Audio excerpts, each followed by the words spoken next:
ready. 3, 2, 1. Hello everybody, Facebook, YouTube, wherever we upload this. Today is day Freddie Mercury's 74th birthday, and my special guest rescheduled from August the 15th, Mr. Crystal Taylor. Good evening.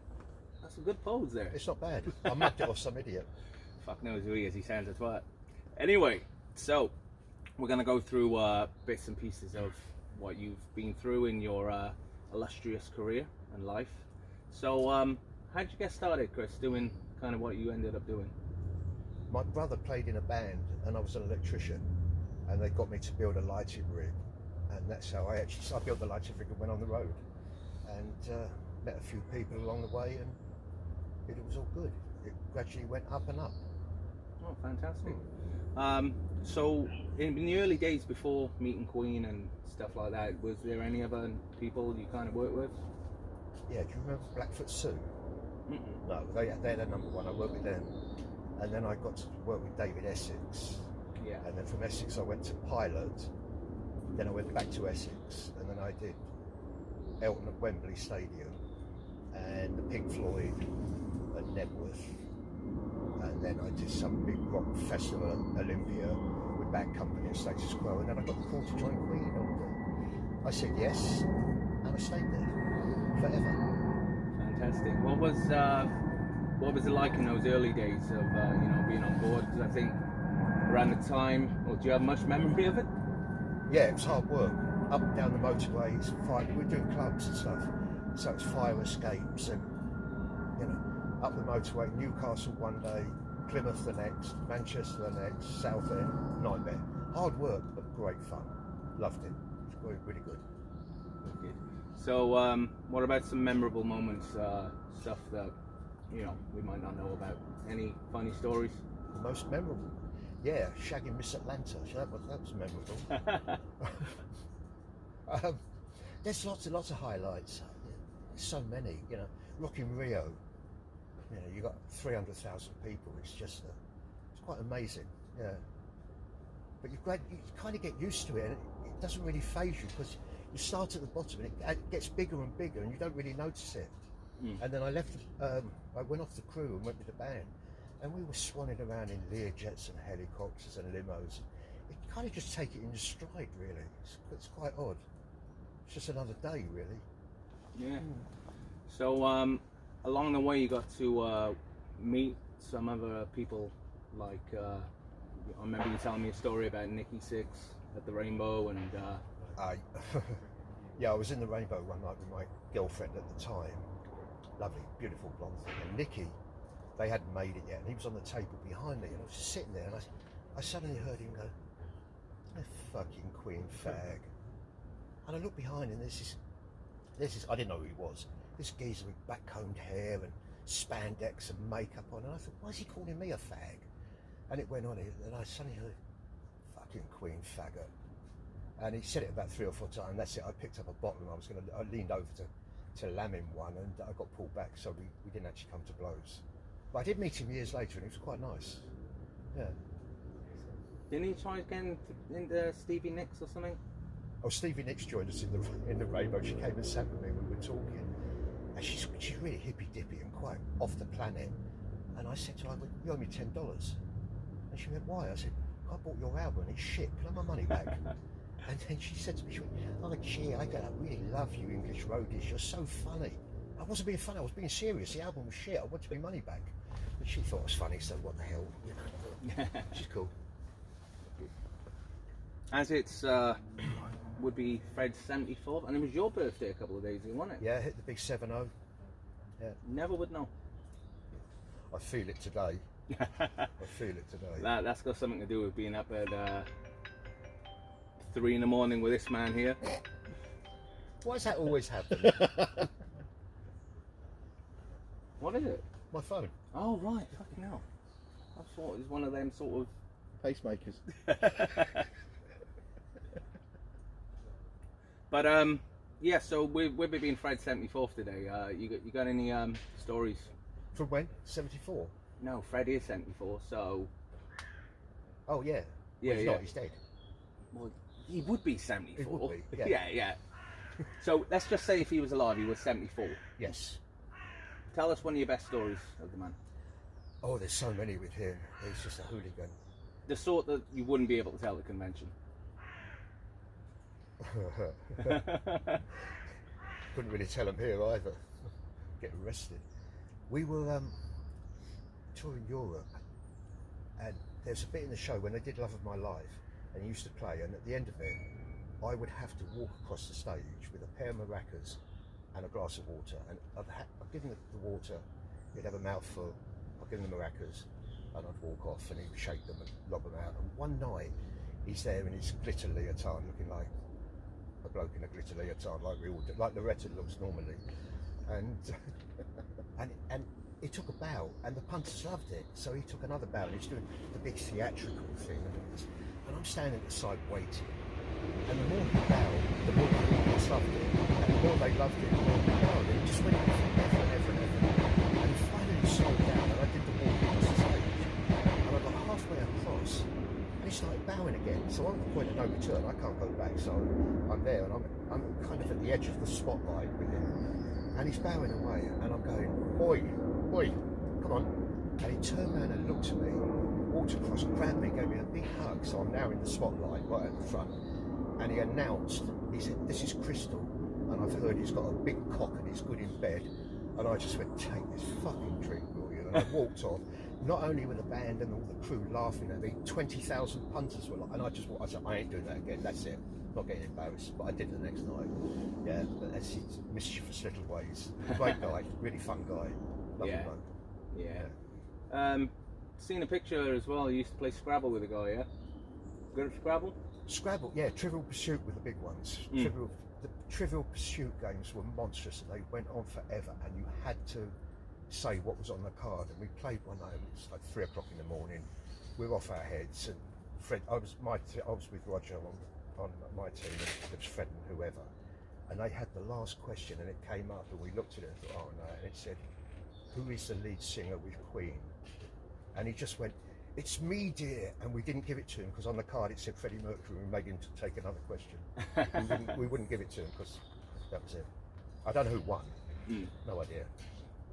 Don't know how much of it you remember, Chris, but do you have a favourite show in all the years from the 70s and 80s that, you know, no favourite shows? No, they're all the same.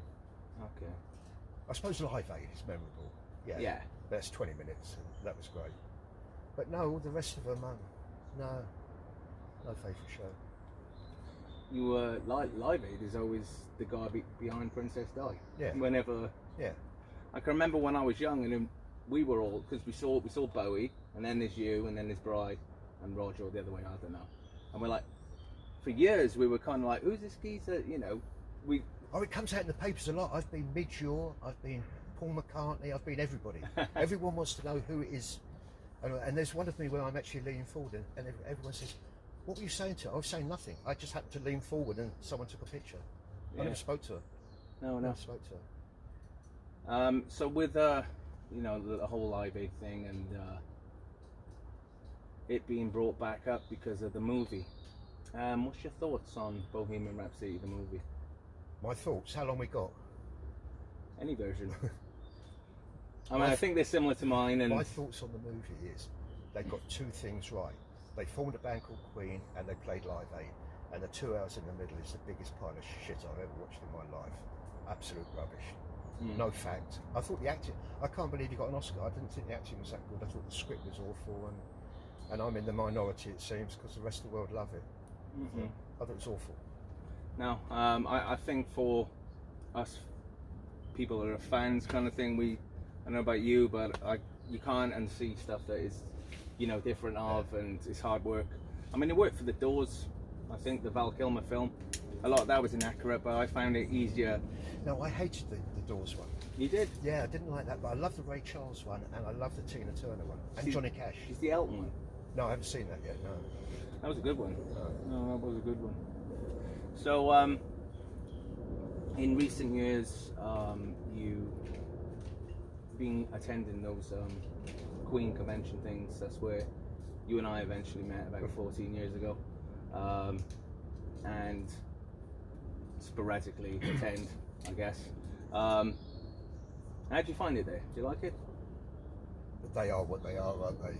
You turn up on a Friday and you leave on a Monday morning and you haven't eaten, you haven't slept, you've got a raging hangover, you've been pissed for 3 days, and you're with 900 other like-minded people, and I'm the unlike-minded one because I'm not a Queen fan.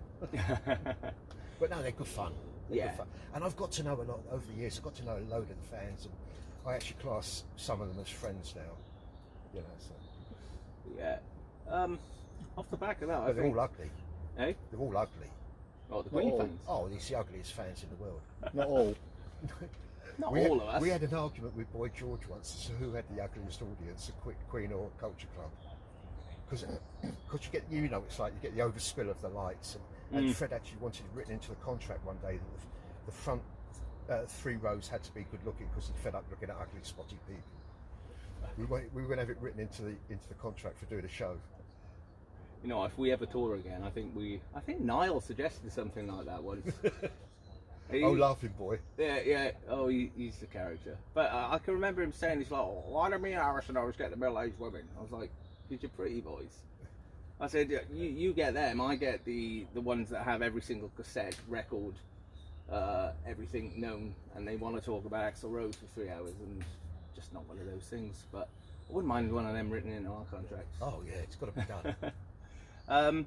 The UK started coming to see us. I think the first time you saw us was at the Brooklyn Bowl at the O2 Arena. That's so right. I technically played it, but I haven't. Yeah. But yeah, that's the first time I saw you. Yeah. Yeah. Did you put us on the spot? You can say it was shit. Did you have a good time? No, not really. It was rubbish. Oh, fair play. No, I thought it was great. I think you're probably the best tribute band around, alongside Flash Harry, which is the Queen one. Oh yeah, the and Irish. I think they're the Irish mob. I think they're phenomenal. I thought it was spectacular. Yeah, but your band's really, really good. Oh, thanks, man. So how did you start? Here we go. Let's turn it round a bit here. Did you work out that you looked a bit like Axl and then started, or did you have a voice that sounded like Axl? And then, there you go. I've got so many different versions of this that I don't really remember how it started. I was meant to be an actor living here, trying to find work in theatre and stuff like that, and this thing came up for a tribute band, and I had a similar one back home, and I thought we'd revive it. And then back home in what Shaking Stevens tribute Shaking band. Tom Jones, Shaky, Sheep, and yeah, no, we restarted back up, but it was right place, right time. I got to know a lot of people through acting in the entertainment industry, so we were able to get into venues like the Marquee, and even though we were pretty shit back then, being able to be seen in those venues kind of gave us the push. Are you the only Guns N' Roses one? What, in the country? No, there's about 4 or 5 in this country. Oh, is it? But we're the only one that basically we've got all of London covered, so... Yeah, no, your band's really good, really good. Yeah. We used to be when we could play, but yeah, well... The singer lets it down. So. I know. He used to drink for fucking years. Yeah. I'd say to him, look, stop drinking. You ruin it for everyone else. No one thinks it's cool, you don't look cool. Eventually he listened to me, and in December of last year he actually stopped. And well, I saw you at Putney at the Half Moon. It was your first sober gig there. I know. Yeah. I got used to it pretty quickly. The only thing that happened in lockdown now is because I hadn't sang for so long, my voice has gone Mickey Mouse, and I've got to start all over. Either that or smoke some Cubans, and I've got to learn how to do it all again. On my lockdown, I've put on weight. I've just got fat. Because I got locked in. Because I'm a high risk and I couldn't go out for 5 months. So all I did was eat biscuits. Every time I went in the kitchen... You had that delivery service, didn't you? I had a lot of delivery services.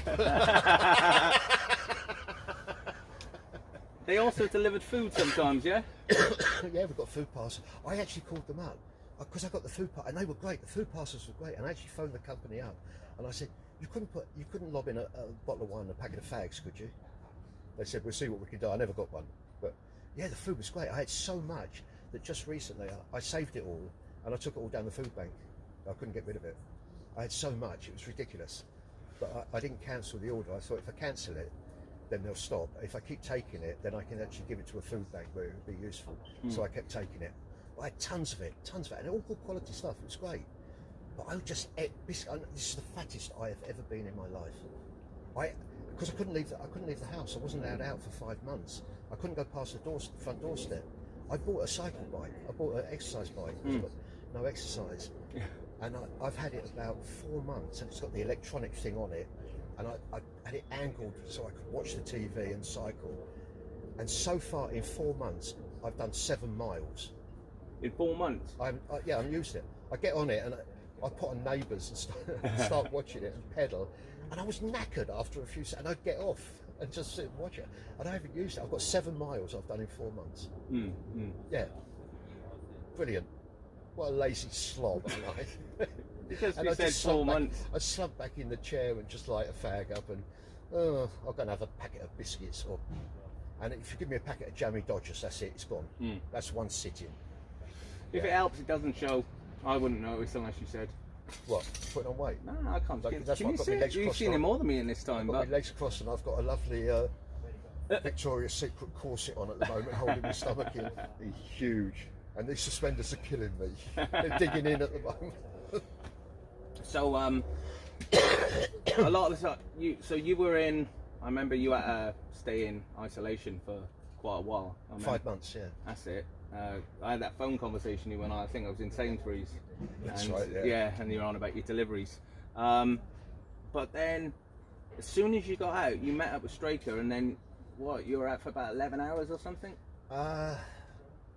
10 and a half. Because Straker, me and him, we've been mates for centuries, literally. And we met up and we were going to have lunch. And I got there, we booked it for at 1:30, but I got there about 10 past. I started on a beer and he turned up and we got a bottle of bubbles. And then we went on the red wine and then we had lunch. And it got to about 6 o'clock and then he went, oh dear, Ben's coming down at 8 o'clock. I said, well, I can't leave you sitting here on your own, so I'll just wait. And then we waited, then we had dinner, and I caught the last train home. And I woke up the next day, not as bad as I thought I was going to feel, but I thought I'd been run over by a fucking steamroller. It was my first night out and my first piss up in 6 months. And last night didn't help. I've had a couple, but not that bad. But that was a marathon. Yeah. It's inspiring, I guess, for us old boys can still. No, take the pace. It's like, you know what, you say you 70 the other day. The fact that you can still do that makes me worry less about what I'm going to be doing in years to come. It's like, yeah, if Crystal can do it, I'm sure, my social life will go on a bit longer. But I've led a healthy life. I'm really popular all of a sudden. Every time you say something profound, the phone goes. I've led a healthy life. Bum bum bum bum bum. No, when I was on the road, for 20 years. I didn't carry on and mess around like everybody else. I used to go back to the hotel room and just read Gideon's Bible for half an hour and then have an early night, get up and go jogging. Yeah. I know, I'm not lying. Is my nose getting bigger? It is Pinocchio. Yeah. Sit on my face, I'll lie to you. Yeah, it's one of those, isn't it? No, I mean, I'm surprised. I mean, everyone says that, I'm surprised I made 30. It was a great life and it was hectic and we did a lot. I got into a lot of trouble. So, yeah, it was great. It was good. Yeah. We survived it. Yeah. So, you just enjoying retirement now and the odd nights out kind of thing, or you got anything planned on the horizon? Any books, any whatever like? But nothing planned. Oh, fair enough. Yeah, no, nothing planned at all. I do the odd gig with the Art of Noise. Yeah. And because Gary Langan, who was the engineer on, and I think that's him that keeps ringing. He was the engineer on Bo Rap, and he formed the Art of Noise, and they've been doing some shows. So I go. Is that the guy that you said will come and do one of these? Yeah. Cool. And they do all those what they call rewind or that 80s things at Butlins and all that. So it's great. You turn up there, and it's no guitars and amps and big wall. Turn up there with 5 computers, with 5 laptops. What is this all about? Yeah. Turn up in a car. We used to turn up with a fleet of 45-foot trucks, and now it's a car with 5 laptops. Brilliant. Yeah. All samples and nonsense. No singing. That's mad how times have changed. Absolutely. Is that going all right there? I get asked all the time why we didn't record and film Nebworth, and people say, you should have recorded it because it was the last show. And I said, well, we didn't know it was going to be the last show. Yeah, but you should have recorded it. We didn't know it was going to be the last show, and they don't understand. But you must have, we didn't know, and I get really pissed off. It's just annoying. Yeah. No, we didn't know at all. We No. didn't have a clue. I think one of the first shows I ever saw on a video was that Milton Keynes Bowl, '82, and even on the tube version, you're in the background part of it. Much memory of that at the bowl? Milton Keynes, because I used to do the drums with Roger. We were out one night, and he suddenly said, and we were pissed up, and he went, oh, I've got to get a personal assistant for the next tour. And I said, well, that won't be hard to find. And he went, why? I said, well, it's an easy job, isn't it? Just carrying bags, doing bugger all. And he said to me, well, you do it. And it really threw me because I wasn't looking to do it. And I said, you serious? He went, yeah. And I went, give me a week, I've got to think about this. And I literally had to think about it because I loved being on the crew. Mm. We had the best crew ever. I'm not saying we're the best technique, but we were all great mates. So it was great fun, and we used to hang out socially and stuff like that, and everybody. So I really had to think about it. Anyway, I decided to take it. So Milton Keynes was my first time on a helicopter. So I was travelling with the band then, and I'm in the limos and the private planes, and we flew into Milton Keynes in a helicopter, and it was like, here we go, no more loading trucks, swan around, which turned out to be a harder job than being on the crew, because from then on I never got any sleep. It was just a nightmare. It was just really unbelievably hard work, so much to do. But something else I just remembered, I think you told me this a while back, but when they were working with Bowie and Cool Cat, did you wind Bowie up one day, and for that reason he didn't come back and finish the song? Would I wind anybody up? Come on, behave yourself. No, I didn't wind him up intentionally. Bowie was actually a bit of a dick, and he's a control freak, and Brian didn't get on with him at all, not at all. It turned into a nightmare. But the following day he came down the studio and he was going to work on Cool Cat, and I was just sitting there. It was just me and Jobby, the guitar tech. Why do I say tech? I never say that. Roadie. And we were just sitting there talking, and Bowie was upstairs in the studio doing some work, and he'd taken his shirt off, and thin white Duke, my God. And he happened to walk back into the control room just as Jobby told a joke, and I burst out laughing, but Bowie thought I was laughing at him, so he got on the phone to Fred and said, oh, I'm down here trying to help you, and your crew are laughing at me, and it all ended in tears, and it just, no, I didn't wind him up. It was just pure coincidence, but very funny, and I wish I did wind him up, because I thought he was a dick. Yeah. What about, were you about on the... Who was that? That's Paulina, that's Andrea. Hello.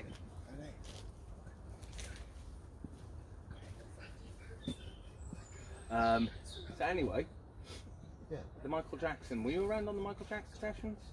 On the what session? Michael Jackson sessions. No. You weren't? No. But is it true that the whole house was like kind of had bells ringing if you got in certain rooms, or what was the deal? Did Fred leave because of a llama? There was no llama in the studio. That is complete. He went to see, Jackson had a llama in a field, and he took Fred out to see him, and Fred told me, he said, I was up to my ankles in llama shit. Yeah. No, I mean, Jacko is wacko, but no one is going to have a llama in a studio with millions and millions of pounds. He's not that wacky. No, there's no llama. That's untrue. Yeah. Okay, I thought it was. Yeah. So tell us about some of the legendary Queen after parties, because we did stories, but obviously none from many people that were there. The after parties, well, there's the infamous New Orleans one, isn't there, which is the famous one with the dwarfs, with the trays of coke. Some people have said it never happened. Some people have said it has. I personally think it did happen, but then I'm not sure it did. I'm not sure I'm saying that because I've heard it so many times. It wouldn't surprise me, but I don't think anybody actually knows, because everyone was so out of it. It could have happened, it might not have happened. We don't know. No one has a clue. No one has a clue.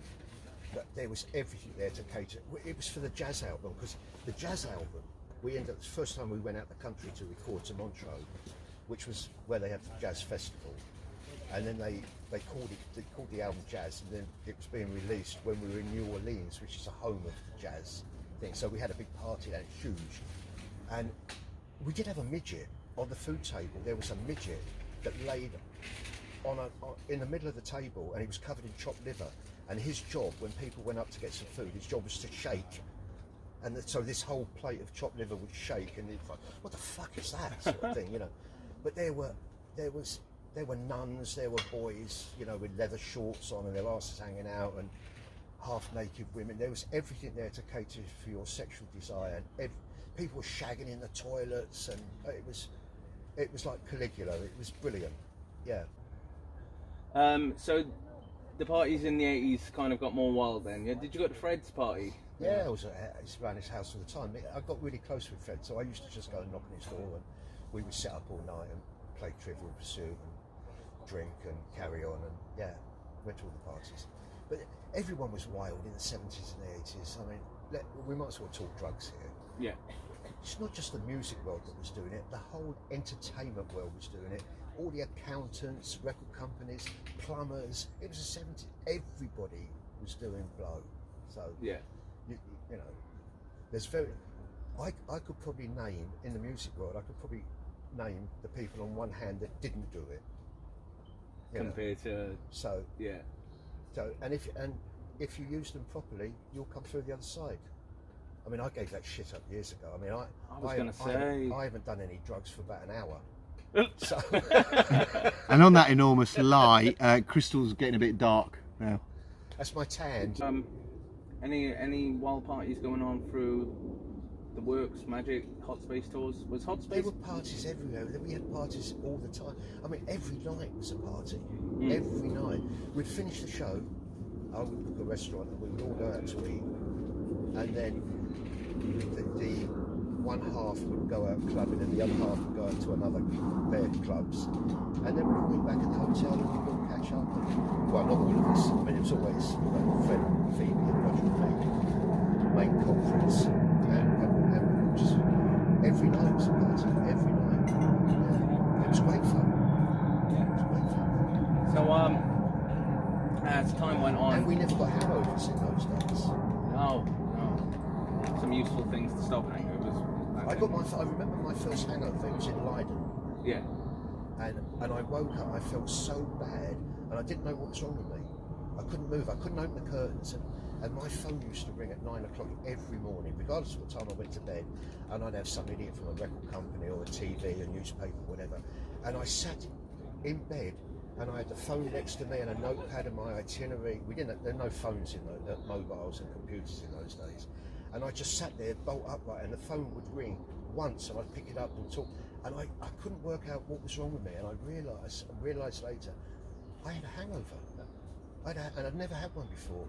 And you get your first one, and as we all know, they then get progressively worse through the years. Yeah. And now, 2 pints, and I'm going to have a hangover. I can't drink anymore. As you get older, you think your body would be kind of used to it, but it regresses, doesn't it? Oh, my body's shot. Yeah. My body's... I mean, I'm an organ donor. What for? I don't know. They're going to look at it and go, nah. He's got nice feet. Yeah. Brilliant. I've got a clip there. So this is me for the camera, so I know where to chop. Anything else you can suggest, Loretta? Ask him about his charity work. So, tell me more about your charity work. I don't do any charity work. What charity work? Oh, sorry. I do charity work every Christmas.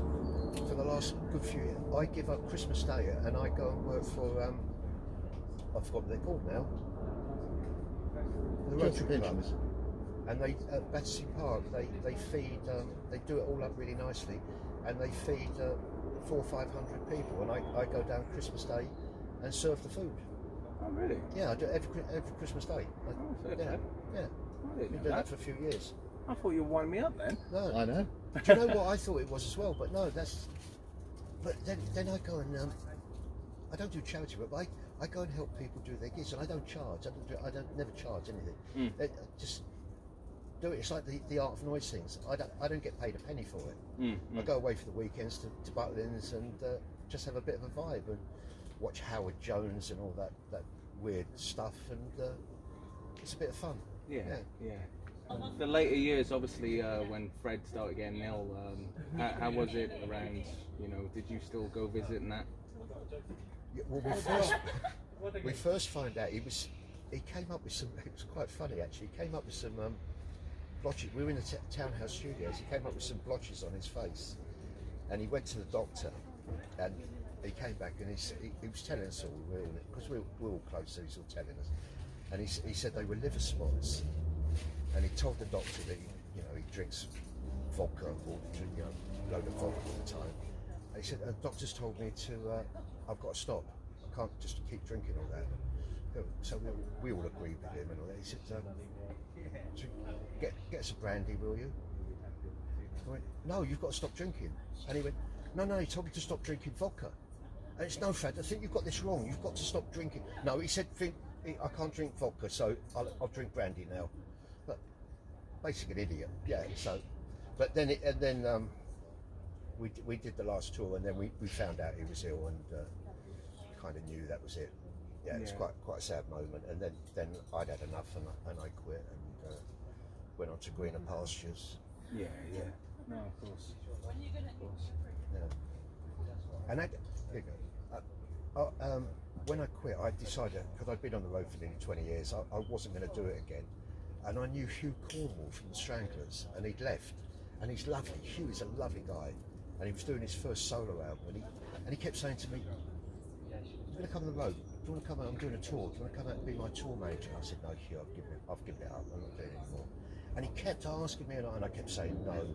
And I went to a party, and he was there, and we were both pissed. And he said, "Do you want to be my tour manager?" I went, "Yeah, mad for it." Yeah. And I went and did it, and it was one of the greatest things, because I started off in a transit, going up and down the motorways and doing all that, and I ended up with Hugh and his band, who were lovely. And I wasn't doing the gear, but we were in like a luxury little mini bus, and I was driving him from gig to gig, and we were staying in little small hotels, and it's almost like I went a full circle from the transit to the 3-tonner to Essex, and it actually got bigger and bigger and bigger. And then I got, with the band and the Learjets and the private planes and whatever. And the last gig I did with Queen, I flew into Nevis on a helicopter and flew out. And then I went the full circle, went back in the small van and did the clubs with Hugh, and he was opening for Big Country, and I thought, it's brilliant. I've just gone the full circle and gone right back to. And the Hugh Cornwall thing is one of the most enjoyable tours I ever did. I loved he's a lovely guy, and it was just great. Back to basics. It was just real good fun. And then that's when I said, that's it. I'm never doing it again. And then all of a sudden I got a call from Judy Zook, who I knew, and she said, "Can you be my tour manager?" And I said, "What are you doing?" She said, "I'm doing a show at the Shore Theatre." And you don't really need a tour manager for one show. Yeah. So I did that with Judy, and then I finally never do it anymore. And then I've gone back and I do stuff with the Art of Noise, but that's for fun now. So. Yeah. Keep your hand in. I still love. I'm a music fan, so I don't have a favourite. I was not a Queen fan, but I'm a music fan, so that's why I come to see your stuff. I like music. Yeah. Although when I come to see you, it's not really music; it's just a racket. But yeah.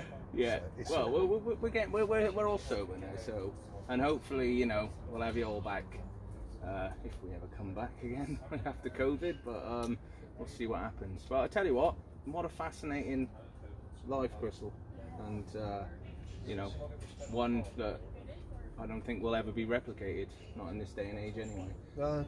But we did it. We did it, and we survived. We broke about. We were pioneers. We were the first band to go to South America and suffer it all down there. And yeah, it's all good. There's a guy in the movie Wayne's World 2 called Del Preston as a character, and almost your life kind of replicates what that character was meant to be. Crystal, thank you so much for That's a pleasure. coming, and I guess we'll go and be socials. Thank you very much, Chris. Oh yeah,